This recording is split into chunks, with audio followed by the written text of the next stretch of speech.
Hey lovelies, we're back with part 2 and we're focusing on the robe and the bonus feature of this video, which will be the pants that I decided to make last minute. For those that watch this video already and wonder like, why did I re-upload it? It's because I was missing footage of the pants and I found it. So I'm like, okay, I'm uploading it so you can see exactly how I did the pattern for the pants, everything like that. But besides that, so let's get into the robe. I took a robe that I already own and I traced it out, and I traced it to the length that I would like it to be. And if you don't have a robe on hand, a robe is super simple to make. It's basically like a box feature with cutouts for the armhole in the neck.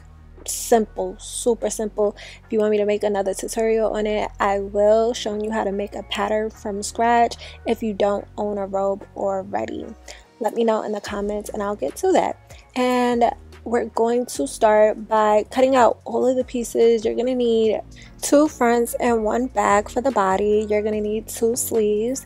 If you want pockets, you go ahead and cut out 2 rectangles for the pockets. And you're going to need a belt, so you cut out 1 rectangle for the belt if it's long enough for the length that you want, and if not, you cut out 2 pieces for the length that you need.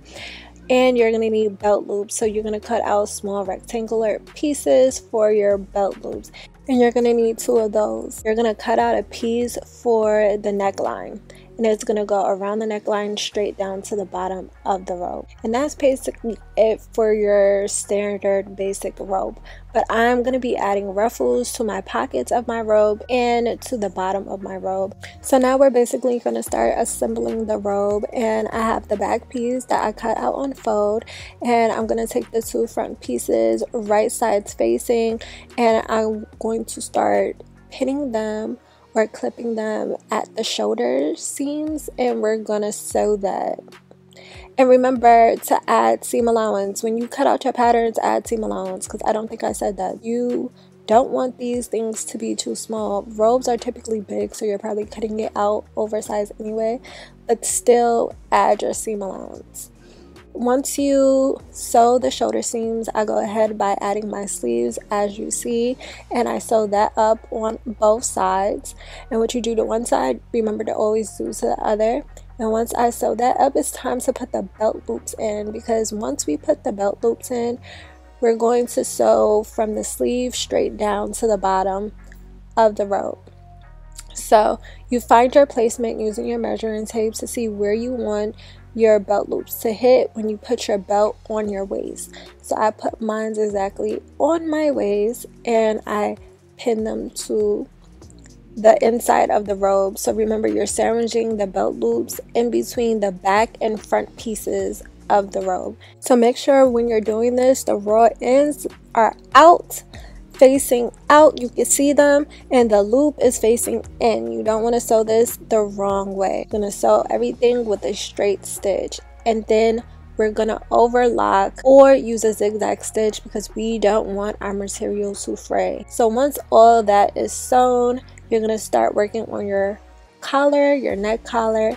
And my neck collar has a seam in the middle because I didn't have my fabric long enough to just do one whole piece. But regardless, you're going to find the middle of your neck in the back and the middle of your collar, and you're going to start pinning it all along the perimeter of your neckline straight down to the bottom of your robe. And it's going to look like this. Go ahead and sew that up with a straight stitch, as well as hem the bottom of your sleeve. Once that is done, you can go ahead and flip your seam allowance to the inside and top stitch. I didn't do that, but it would look nice and stay in place if you did.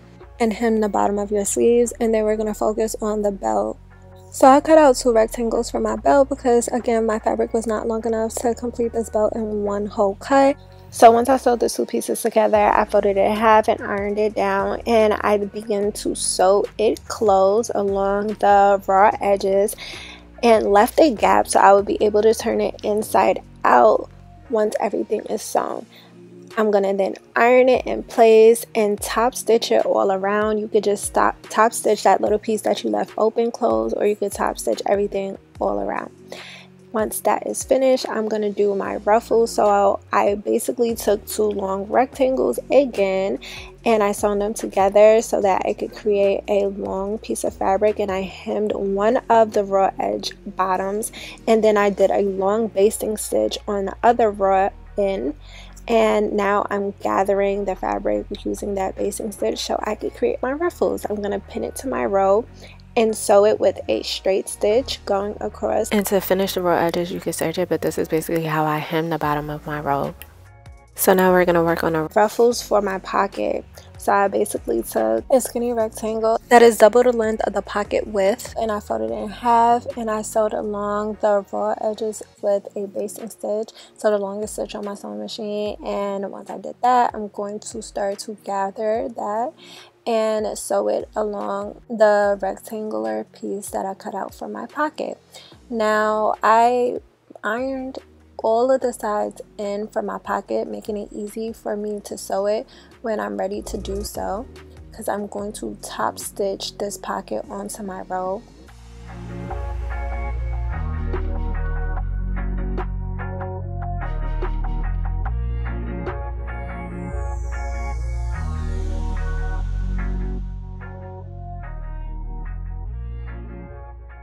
Now here's to the bonus feature, which is the pants. I basically took the shorts pattern and elongated so that I could get the length to be longer, of course, the pants legs to be longer, and I brought down the mesh panel onto my thigh instead of it being on my hip. So I'm gonna sew it together the same way I sewed the shorts together, basically the same process. I'm just showing you what I used on the machine, which is a straight stitch. I basically used a straight stitch and my serger for this whole process.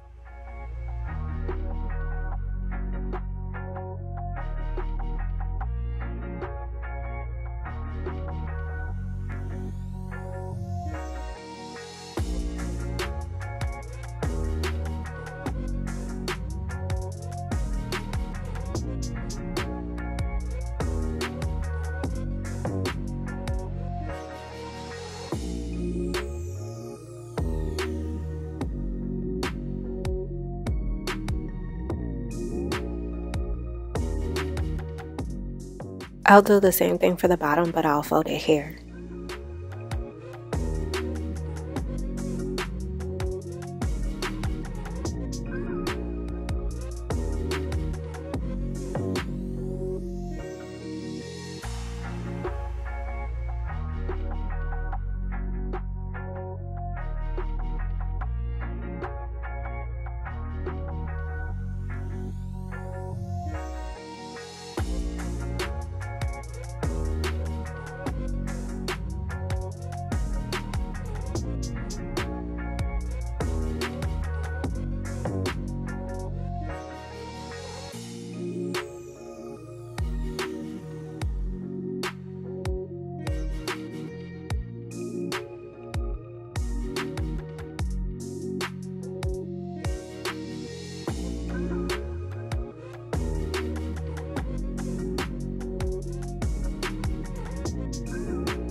Now to sew the side down with the pockets, you're gonna sew straight down. You're gonna lift up your press foot, pivot, the fabric and then continue to sew around the edge of the pocket. And you're going to do the same thing, lift up your press fit pivot and then sew straight down to the end of the pants leg, making sure you're matching up the mesh pieces so they line up nicely together.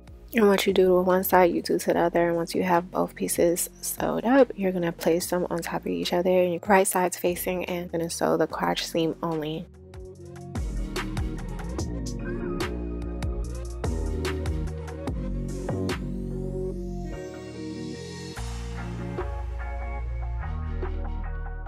Now we're going to pin so we can sew the inseam of the leg together. We're going to match up the crotch seams and we're going to match up the mesh pieces on the side too so they could line up, and we're going to sew that. I like to start in the middle where the seams meet up at the crotch and then sew down each side of the leg.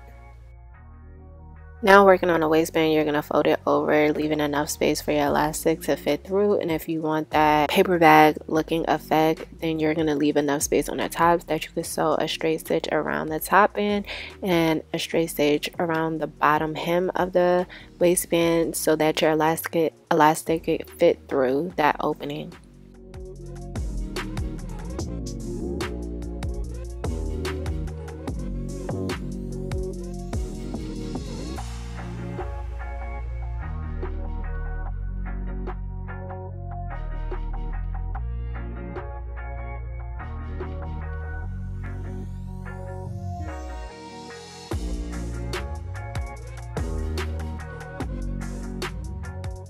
You made it all the way around to the end with the elastic, and now you're going to sew it together with a zigzag stitch. And once you sew with a zigzag stitch, you're going to push it back into the waistband and you're going to sew a straight stitch across the waistband to finish off the waistband.